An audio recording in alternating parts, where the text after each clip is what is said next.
27 जून को विशाल फूरिया निर्देशित फिल्म मां रिलीज हुई है, जिसमें शीर्ष भूमिका में काजोल है। फिल्म का निर्माण भी उनके पति अजय देवगन ने किया है। मैथो हॉरर जॉनर की इस फिल्म को देखते हुए छोरी, छोरी 2, स्त्री, स्त्री 2, मुंजिया, श्रीदेवी अभिनीत फिल्म मॉम और रवीना टंडन अभिनीत फिल्म मात्र की तस्वीरें आंखों के सामने तैरती रहती हैं। जब यह फिल्म खत्म होती है तो मुंह से एक ही बात निकलती है, ऐसा घटिया चूचू को मुरब्बा देखने के लिए कहाँ फंसाए हो नाथ। जी हाँ, हमने काजोल अभिनीत फिल्म मॉम देख ली है और हम आज उसी फिल्म की रिव्यू करने जा रहे हैं। अजय देवगन ने अपनी पिछली थोड़ी सफल रही फिल्म शैतान की ही तर्ज पर शैतान यूनिवर्स की ही अगली फिल्म मां लेकर आए हैं। 2 घंटे 15 मिनट की अवधि वाली यह फिल्म 27 जून को सिनेमाघरों में पहुंची है, जिसे पौराणिक हॉरर फिल्म के रूप में प्रमोट किया गया। फिल्म की कहानी के केंद्र में एक मां अलौकिक शक्तियों से अपने बच्चे को बचाने के लिए किस हद तक जाती है, उसे की यह कहानी है। यह फिल्म मूलतः हिंदी भाषा में फिल्माई गई है, मगर इसे हिंदी के अलावा तमिल, तेलुगु और बंगाली में डब करके रिलीज किया गया है।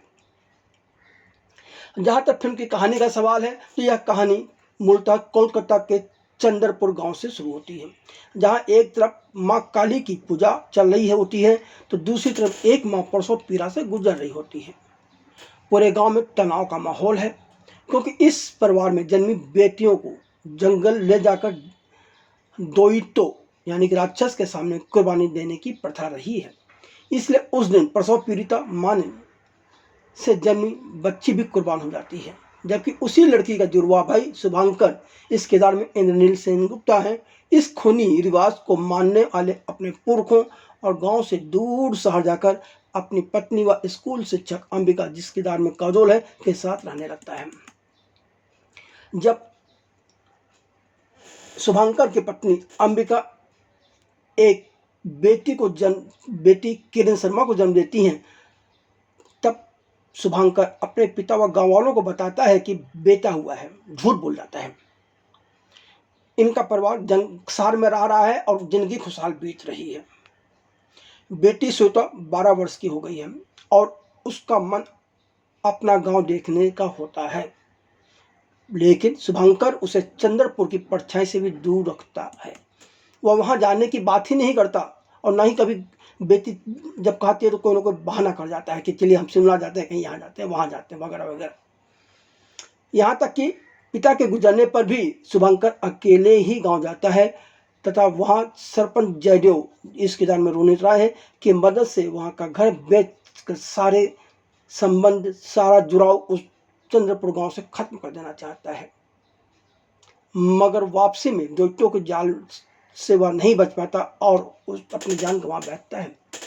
ऐसे में अंबिका और श्वेता को मजबूरन चंद्रपुर लौटना पड़ता है, जहां कई रात खुलते हैं। गांव की बच्चियां अपना पहला पीरियड आने के साथ ही गायब हो रही हैं।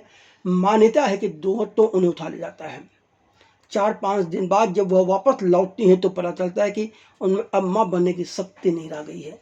लेकिन जब दोइतों के काले हाथ श्वेता तक पहुंचते हैं तो अंबिका उन दोइतों पर काली देवी बनकर टूट पड़ती है। अब फिर क्या होता है ये तो फिल्म ही देखिए। अब सवाल है कि फिल्म मां की प्लस व माइनस पॉइंट क्या है, यानी कि इस फिल्म को रिव्यू क्या की जाए। तो कुछ समय पहले विशाल फूरिया निर्देशित 2 हॉरर फिल्में छोरी और छोरी 2 रिलीज हुई थी। इन फिल्मों में लड़की की भ्रूण हत्या, जन्म लेते ही हत्या, लड़की की हत्या अथवा हर लड़की को समय से पहले ही एक काढ़ा पिलाकर सेक्स करने योग्य बना एक बूढ़े बेटी के पास भेजना और उस लड़की की मौत हो जाना, क्योंकि लड़की की मौत से के चलते गांव पर लगा शराब खत्म नहीं हो रहा है। शराब तभी खत्म होगा जब वह बुरा व्यक्ति कमसिन लड़की के साथ सेक्स करेगा और वह लड़की जिंदा रहेगी। वह लड़की संतान को जन्म देगी, तभी गांव का श्राप दूर हो जाए। ये गांव के श्राप की बात यहाँ भी है और आप देखिए फिल्म माम में भी यही गांव के श्राप की बात है। एक परिवार की बात है, उस परिवार को भी अपनी बेटियों को कुर्बान करना पड़ता है। यहाँ पूरे गांव को अपनी बेटी को कुर्बान करना पड़ता है। अगर आपने कहानी पढ़ ली है या आपने फिल्म माँ देख ली है तो यही सब आपको इस फिल्म माँ में भी नजर मिलेगा। फिल्म छोरी में जो खेत का माहौल है वही माहौल माँ में जंगल का है।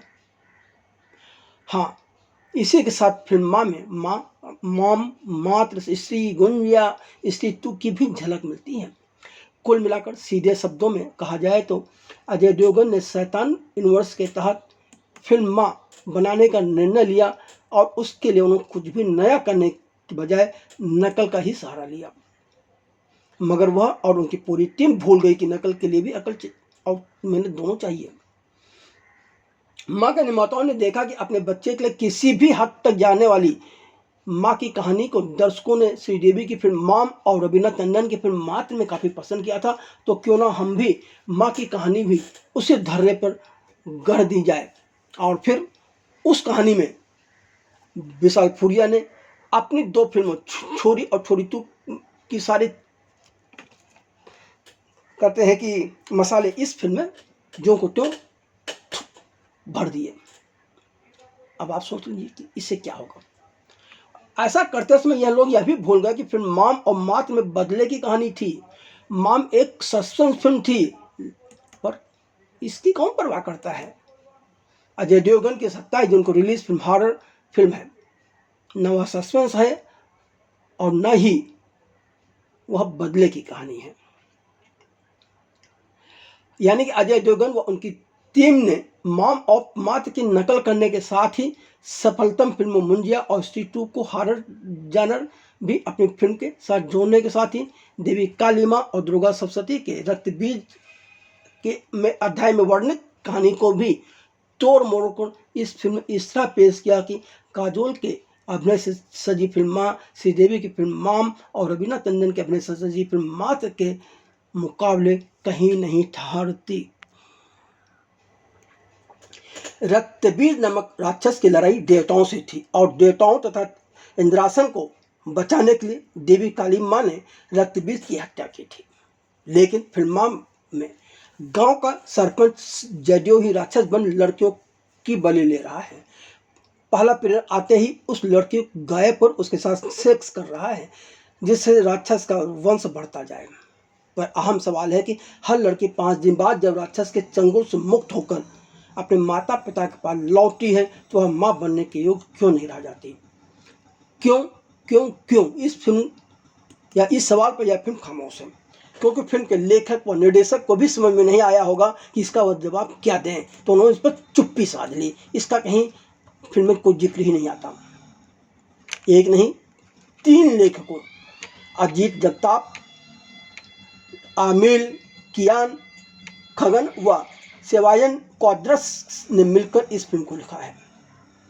3 लेखकों के होने के बावजूद किसी ने भी कुछ भी शोध करने या पढ़ने लिखने की जहमत नहीं उठाई, जिसके चलते फिल्म की कहानी का आधार ही गलत हो गया है। राक्षस हो या ब्रह्म राक्षस हो या कोई भी बुरी आत्मा हो, यह सभी अग्नि से दूर रहते हैं। जबकि चंद्रपुर से वापस लौट रहे शुभंकर जब अपनी कार को चलाते हुए सिगरेट पी रहे होते हैं, यानी कि उनके हाथ में अग्नि होती, तभी उन पर राक्षस हमला कर उन्हें मौत की नींद सुला देता है। इस दृश्य से हर समझदार दर्शक समझ जाता है कि यह राक्षस नहीं बल्कि किसी इंसान की ही कारस्तानी है। फिल्म के इंटरवल से पहले का भाग जोरों से ज़्यादा सुस्त और बोझिल है। दर्शक सो तक जाता है। सच कह रहे हैं, लेखन बहुत ही ज़्यादा नीरस है। इंटरवल के बाद फिल्म कुछ गति पकड़ती है, पर फिल्म के दृश्यों के साथ दर्शक जुड़ नहीं पाता। फिल्म कहीं भी बांध कर नहीं रखती। कहानी बिखरी होने के साथ ही पटकथा बहुत कमज़ोर है। यह एक ऐसी हॉरर फिल्म है जिसमें डर तो लगता ही नहीं, बल्कि दर्शक सोचता है कि कितनी बचकानी हरकतें हो रही हैं। गांव के सरपंच जयदेव के बीच जंगल में खड़े होकर कभी दोयत्तो का रूप, कभी नंगे बदन, लेकिन लड़ने पर आमादा बेवकूफ़ी भरे दृश्य हैं। अब इनको क्या कहा जाए। फिल्म का VFX व स्पेशल भी बहुत कमज़ोर है, बहुत कमियां हैं। बेटियों की बलि के बहाने लिंग भेद की ओर फिल्मकार ने इशारा जरूर किया है, पर वह अपनी इस बात को प्रभावशाली ढंग से कहने में बुरी तरह से असफल रहे हैं। और यही नहीं, वो इस तरह की बातें वह छोरी और छोरी तुम में भी नहीं कह पाए थे, जबकि छोरी और छोरी तू फिल्म माँ के मुकाबले कई गुना अच्छी फिल्में हैं। कम से कम उनमें एक डर का माहौल तो कहीं ना कहीं आदमी को पैदा होता है, दर्शक मन में आता है। अफसोस की बात यह है कि इसी जानवर और बेटी को बचाने के लिए माँ कुछ नहीं कर सकती, से लेकर लिंग भेद पर घटिया इस तरह की बातचीत फिल्म माँ के निर्देशक विशाल फुरिया इससे पहले छोरी और छोरी तू जैसी फिल्मों में कर चुके हैं। लेकिन वह छोरी और छोरी तू जैसा कारनामा माँ में नहीं दिखा पाए, तो क्या यह माना जाए कि माँ का निर्देशन करते हुए विशाल फुरिया पूरी तरह गंभीर नहीं थे? फिल्म माँ के जंगल वाले सीन फिल्म छोरी के खेतों वाले सीन की याद दिलाते हैं। तो क्या इन्होंने सारे सीन जो तो चुरा के इस फिल्म में रख दिए? छोरी की तरह माँ के दृश्य खौफ पैदा कर सकने में पूरी तरह से नाकाम रहते हैं। फिल्म का क्लाइमेक्स तो जैसा होना चाहिए वह दर्शक पहले फ्रेम में ही समझ आता है। हाँ, कुछ बातों के लिए निर्देशक विशाल फुरिया की तारीफ की जा सकती है। फिल्मकार ने इस फिल्म में पितृसत्ता को तोड़ने वाला काम किया है, और हमारा मानना है कि पितृसत्ता को तोड़ने का काम हर फिल्म में लगातार करने की जरूरत है। एक या दो फिल्में इस तरह का काम करने से कुछ नहीं होगा।